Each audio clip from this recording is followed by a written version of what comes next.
មួយបង្គោលក្រហមពុជអាទិទេពបង្គោលខៀវវ៉ាន់វឿន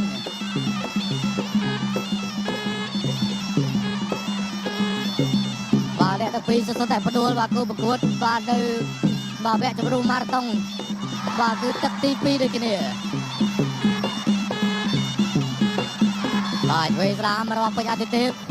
ឆ្វេងស្ដាំកណ្ដាប់ដៃរបស់ពេជ្រអាទិទេព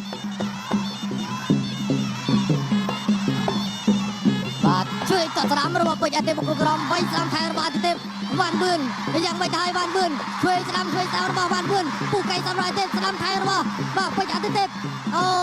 យវ៉ាន់វឿនថយមួយសិនប្រមាណដៃរបស់អាទិទេពនេះមិនធម្មតាទេអូយលហើយវ៉ាន់វឿនអញ្ញាក្រារាប់4 5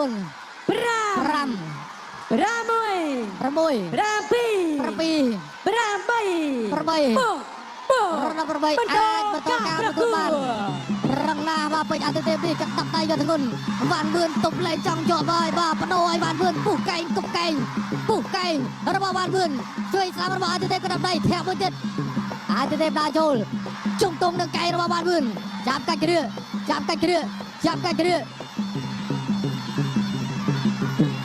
អញ្ញាកណ្ដាល8បន្តការប្រកួតធាក់មួយជើងរបស់ពេជ្រអាទិទេពបាយត្រាំជួយស្រាវរបស់អាទិទេពបាទគ្រឿត្រង់នេះបាទចាប់កាច់គ្រឿដួលទាំងពីរបាទក្រោកឡើងលឿនបន្តការប្រកួតបាទជួយស្រាវរបស់ពេជ្រអាទិទេពបាទកលៀតដល់ឲ្យទេបាទវ៉ាន់វឿនកៃស្រាំបាទជង្គង់របស់វ៉ាន់វឿនកៃរបស់វ៉ាន់វឿនហើយក៏តត់ឆ្វេងរបស់ពេជ្រអាទិទេពវាយឆ្វេងអាទិទេពកណ្ដាប់ដៃកៃស្រាំរបស់វ៉ាន់វឿនជង្គង់វ៉ាន់វឿនកៃអាទិទេពចាប់អោបជង្គង់របស់អាទិទេពប្រកួតបន្តទៀតមាត់ឆ្វេងរបស់ពេជ្រអាទិទេពធាក់ស្រាំតត់ស្រាំត្រង់នេះអូបាទតបកាប់ចានរបស់វ៉ាន់វឿនតែអាទិទេពបិទគាត់តែម្ដងឆ្វេងស្រាំរបស់ពេជ្រអាទិទេពឆ្វេងស្រាំកែងស្រាំរបស់វ៉ាន់វឿនតវិញហើយក៏គ្រាត្រង់នេះវ៉ាន់វឿននេះក៏រឹងដែរបាទប្រមាណដៃរបស់ពេជ្រអាទិទេពនៅឈរវាយបានបន្តទៀតបាទធាក់ទប់មួយជើងរបស់អាទិទេពឆ្វេងស្រាំត្រង់នេះអូហើយបាទជង្គង់វាយឆ្វេងស្រាំដួលទៅហើយបាទវ៉ាន់វឿន1 2 3បាទប្រមាណវិនាទីទៅចាប់ហើយបាទ6 7 8 8វ៉ាន់វឿនវាយបានការប្រកួតធាក់មួយជើងបាទធាក់មួយជើងត្រង់នេះចាប់ទឹកទី1បាទចាប់ទឹកទី1តន់ពេលបាទរូបភាពយឺតបងប្អូនតាមពិតវ៉ាន់វឿនផ្លែគេចាក់ត្បូងចំល្អដែរទៅលើអាទិទេពតែអាទិទេពទប់ហើយក៏វាយសងវិញបាទវាយសងវិញកាត់ដាក់ដៃបាទជាច្រើនដៃទៅលើវ៉ាន់វឿនបាទធ្វើឲ្យវ៉ាន់វឿនបាទពុកបាក់ទប់ក៏ត្រូវបាទរងក៏ត្រូវមិនរងក៏ត្រូវរកកន្លែងសងវិញទៅមិនចង់បានតែវ៉ាន់វឿនគប់កែងបាទចុងក្រោយក៏ត្រូវតែទ្រាំចូលកាត់ដាក់ដៃរបស់អាទិទេពអត់បានបាទរាប់2ដងបាទក្នុងមួយទឹក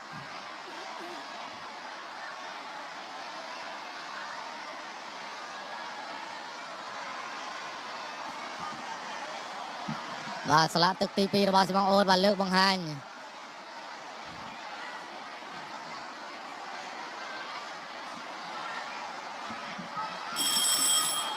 អ្នកទឹកចេញក្រៅប្រដាល់គុណខ្មែរកម្ពុជាអ្នកចម្បាំងអូនគូអ្នកដើមខ្សែក្រវ៉ាត់វគ្គផ្ដាច់ប្រត់ទឹកទី2បាទវគ្គផ្ដាច់ប្រត់ទឹកទី2បង្គោលក្រហមពេជ្រអាទិទេពបង្គោលខៀវវ៉ាន់វឿនបាទត្រាំរបស់វ៉ាន់វឿនជួយស្រាំរបស់វ៉ាន់វឿនបុកវិញហើយពេជ្រអាទិទេពបាទកណ្ដាប់ដៃជួយស្រាំវ៉ាន់វឿនចូលអោបចាប់កាច់គ្រឿតើវ៉ាន់វឿនធ្វើបានឬក៏អាទិទេពបាទកម្លាំងចង់អស់ហើយបាទសល់កម្លាំងចិត្តទេកម្លាំងកាយទៅចង់អស់ហើយសល់កម្លាំងចិត្តពីពុកម៉ែបងប្អូនជាពិសេសថ្ងៃនេះបាទក្រុមគ្រួសារកូនតូចក៏មកទស្សនាផ្ទាល់លើកកម្លាំងចិត្តដល់វ៉ាន់វឿនពេជ្រអាទិទេពក៏មានបាទបងប្អូនជាពិសេសលោកគ្រូមកទស្សនាផ្ទាល់ដែរបាទជុំកងឆ្វេងស្ដាំរបស់វ៉ាន់វឿនជុំកងសងរបស់អាទិទេពបាទវ៉ាន់វឿនដាក់ចូលឆ្វេងស្ដាំរបស់អាទិទេពមកកណ្ដាប់ដៃបាទទៅដល់ជុំកងរបស់វ៉ាន់វឿនអាទិទេពពុះកៃស្ដាំអាទិទេពចាប់អោបជុំកងរបស់វ៉ាន់វឿន ជង្គង់បានវឿន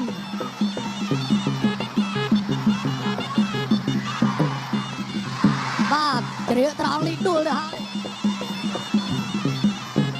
បាទដើរចូលបន្តការប្រកួតកែងស្រាប់របស់អាទិទេពកែងសងរបស់បានវឿនកែងសងរបស់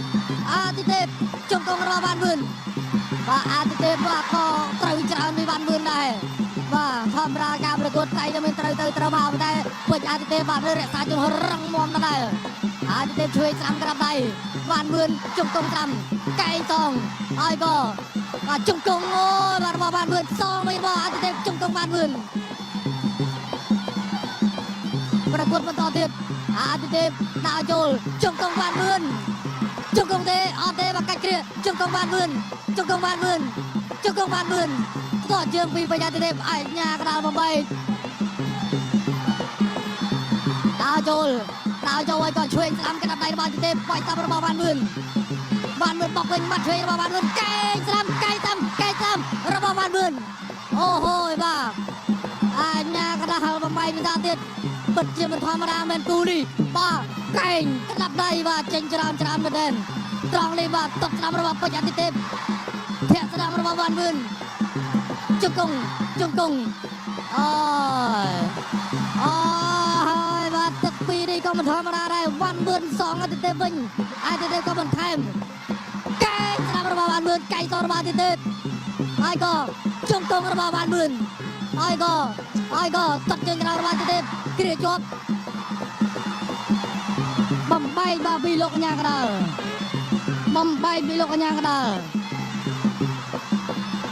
ប្រកួតបន្តជង្គង់របស់បានវឿនបាទជង្គង់ហើយក៏ជង្គង់របស់បានវឿនជង្គង់បានវឿនអូបាទទឹកទី2នេះបានវឿនសងច្រើនណាស់មកទៅលើពេជ្រអាទិទេពបាទប៉ុន្តែមិនតាន់បាយពេជ្រអាទិទេពរត់ទេចាប់ទឹកទីភ្លឺភ្នែកតែម្ដងបាទដែលបានវឿនគឺប្រមូលអារម្មណ៍ប្រមូលថាមពលបាទវាយទៅលើពេជ្រអាទិទេពវិញខណៈដែលពេជ្រអាទិទេពបាទគឺមិនមានបញ្ហាចោលទេបាទទឹកមួយពេជ្រអាទិទេពវាយបានវឿនរាប់2ដងតែទឹក2បានវឿនដេញបុកអត់ទាន់ឲ្យពេជ្រអាទិទេពរាប់ម្ដងនៅឡើយទេអញ្ចឹងមានតែចាំកាត់កងបាទកាត់សេចក្តីបាទទឹកទី3ដែលជាទឹករាជរដ្ឋបាទយើងមើលការបង្ហាញរូបភាពយូរៗវិញបាទគឺអស់តោះតែម្ដងបាទអញ្ចឹងលើកខ្សែក្បាត់បង្ហាញថាចិត្តដល់ចិត្តដឹងអ្នកឈ្នះហើយបាទអ្នកទឹកចេញក្រៅប្រដាល់គុណខ្មែរកម្ពុជាអ្នកចម្បាំងអូនគូដណ្ដើមខ្សែក្រវ៉ាត់វគ្គផ្ដាច់ព្រាត់ទឹកទី3ដែលជាទឹកចុងក្រោយទឹកផ្ដាច់ព្រាត់វគ្គផ្ដាច់ព្រាត់ដើមខ្សែក្រវ៉ាត់57គីឡូក្រាមរបស់សេបាំងអូនបាទកាត់ដៃពេជ្រអាទិទេពវាយត្រង់ទៅលើបានវឿនជង្គង់របស់បានវឿនចូលចាក់លេងជង្គង់បាទព្រោះថាដឹងចំណុចខ្សែរបស់ពេជ្រអាទិទេពពេជ្រអាទិទេពនៅបន្តប្រើក្រាបដៃបានវឿនដើរចូលបដូរជង្គង់វាយតាមរបស់បានវឿនជង្គង់បានវឿនហើយក៏ចាប់អបអាជ្ញាកដាលបំបែកហើយក៏បន្តការប្រកួតតត់ម្នាក់ជើងជង្គង់បានវឿនហើយក៏ជើងពីពេជ្រអាទិទេពអាជ្ញាកដាលបំបែកបន្តការប្រកួតជង្គង់ឆ្វេងរបស់បានវឿនហើយក៏ខ្ទាស់ជើងពីពេជ្រអាទិទេពមើលទៅស៊ូជាមួយនឹងជង្គង់របស់បានវឿនរៀងពីបាក់បន្តិចបាទតែមកកណ្ដាប់ដៃបាទពេញលេងរបស់ពេជ្រអាទិទេពវិញបាទបានវឿនដើរចូលមាត់ផ្សេងដៃរបស់ពេជ្រអាទិទេពបាទបានវឿនគៀងជង្គង់របស់ពេជ្រអាទិទេពបានវឿនដើរចូលចាប់ជង្គង់មកថែមទៀតបន្តការប្រកួតតជើងកណ្ដាលរបស់ពេជ្រអាទិទេពតក់តាមរបស់បានវឿនជង្គង់របស់បានវឿនបាទចាប់បាទបំបែកធាក់ឆ្វេងបាទមួយជើងរបស់ពេជ្រអាទិទេពបានវឿនដើរចូលបោះជង្គង់ស្រាំជង្គង់ស្គាល់ជើងពីពេជ្រអាទិទេពអត់កំដរលេងជង្គង់ទេចាក់សោជាប់តែម្ដងតាមទៅលេងជង្គង់ទៀតបានវឿនពេជ្រអាទិទេពតត់ជើងក្រោមមួយបានវឿនតាមបានវឿនរុញហើយក៏អាញ៉ាកដាលចាប់បន្តការប្រកួតបានវឿនដើរចូលជង្គង់របស់បានវឿនជង្គង់ខ្ទាស់ជើងបន្ថែមបាទពេលវេលាកាន់តែខើចទៅមុខ នៅសល់1នាទីចុងក្រោយសម្រាប់ទឹកទី3វ៉ាន់មឿនដាចូលជង្គង់របស់វ៉ាន់មឿនកែងរបស់វ៉ាន់មឿនជង្គង់កែងរបស់វ៉ាន់មឿនបញ្ញត្តិទេថយវ៉ាន់មឿនដាចូលវ៉ាន់មឿនគៀងវ៉ាន់មឿនតាមជង្គង់របស់វ៉ាន់មឿនអ្នកលេងកំលើភ្លោះដេញវាយបាទបញ្ញត្តិទេពេជ្រអាទិទេពរក្សាកំបាច់វាយមួយដែលមិនបង្ខំទេទឹកទី3បាទពេជ្រអាទិទេពបាទគឺបាទឈរវាយតទល់ជាមួយនឹងវ៉ាន់មឿនជង្គង់របស់វ៉ាន់មឿនបាទពេជ្រអាទិទេពបាទធ្វើបានល្អនៅក្នុងទឹកទី1បាទវាយវ៉ាន់មឿនរាប់2ដងបាទឥឡូវនេះវ៉ាន់មឿនបាទដេញវាយពេជ្រអាទិទេពវិញដើម្បីយកបន្ទុឬក៏យកការរាប់បាទជង្គង់របស់វ៉ាន់មឿនអូយបាទមិនហ៊ានថាខាងណាទេបងប្អូនអ្នកទាំងពីរនេះមកយ៉ាងមកនេះទឹកទី2ទី3បាទវ៉ាន់មឿនគឺធ្វើបានល្អទឹកទី1គឺពេជ្រអាទិទេពបាទសំខាន់វាយរាប់2ដងចាំមើលការកាត់សេចក្តីបាទរបស់ចៅក្រមទាំង5រូប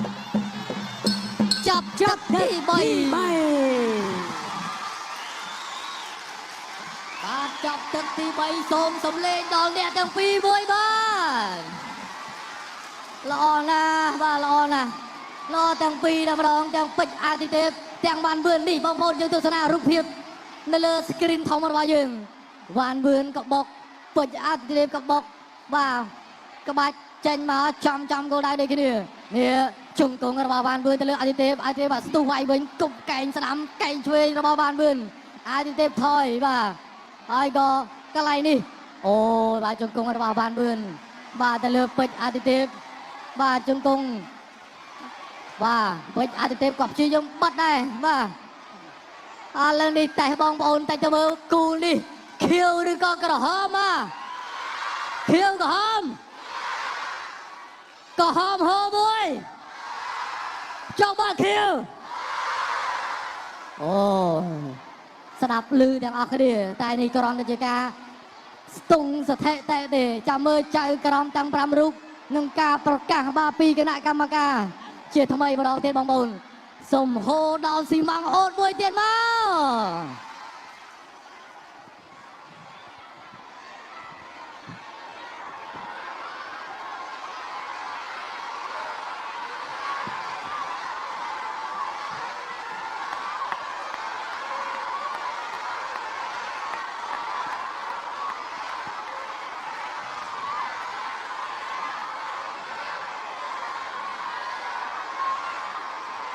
ទស្សនិកជនឆ្លងកាត់ការប្រកួតពេញទាំង3ទឹកចៅក្រមទាំង5រូបបានផ្ដល់ការឈ្នះចាញ់ដោយឯកច្ឆន្ទជ័យជម្នះខ្លាយជាម្ចាស់ខ្សែក្រវ៉ាត់កំពូលអ្នកចម្បាំងអូត57គីឡូក្រាមខ្លាយជាម្ចាស់ទឹកប្រាក់ចំនួន50លានរៀល